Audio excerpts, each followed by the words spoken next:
Have you ever noticed how the people who care the most are usually the ones who get hurt the deepest? Like, you remember everyone's birthdays, you reply fast, you check in, you listen, you forgive again and again and again. And somehow, you're still the one lying awake at night thinking, did I do something wrong? Yeah, let's talk about when caring too much becomes your weakness. Because this isn't about being kind. This is about being kind to everyone except yourself. Caring too much doesn't start as a problem. It starts as something people praise. You're so understanding. You're always there. You're so patient. Sounds nice, right? But slowly, quietly, that caring turns into overgiving. You start putting people first, not because you want to, but because you feel guilty if you don't. You reply even when you're tired. You say yes even when you want to say no.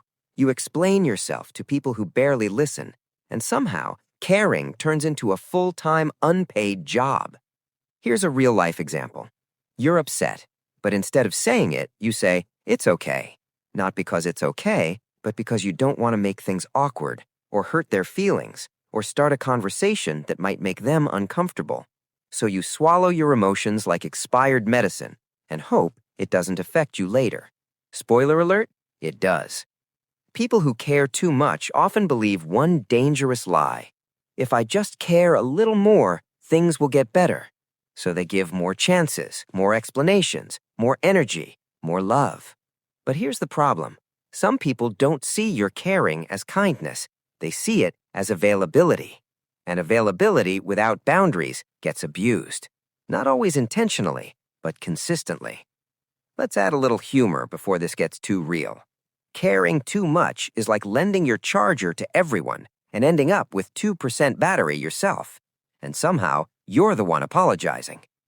Another sign you care too much? You feel responsible for other people's emotions.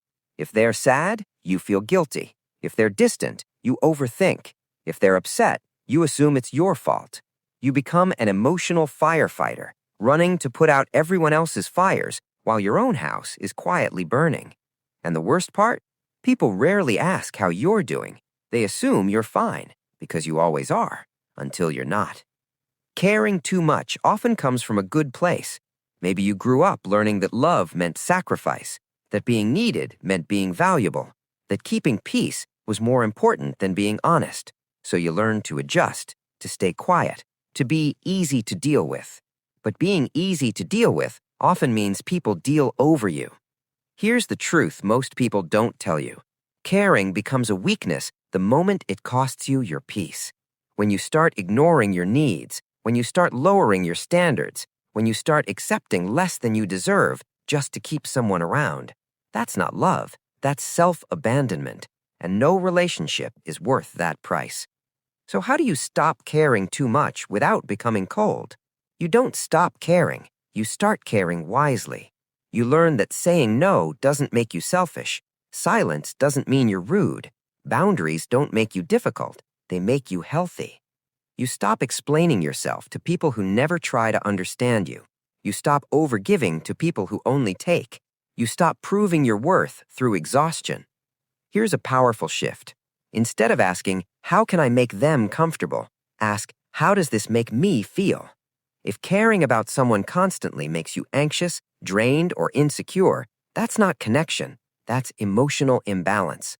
Real care doesn't feel like walking on eggshells. It doesn't require you to shrink. It doesn't punish you for having needs. So if you're someone who cares deeply, don't lose that. The world needs people like you. Just don't give everyone access to that version of you. Because caring is a strength, but only when it includes yourself. And the moment you learn to protect your energy, your time, and your emotional space, caring stops being your weakness. It becomes your power.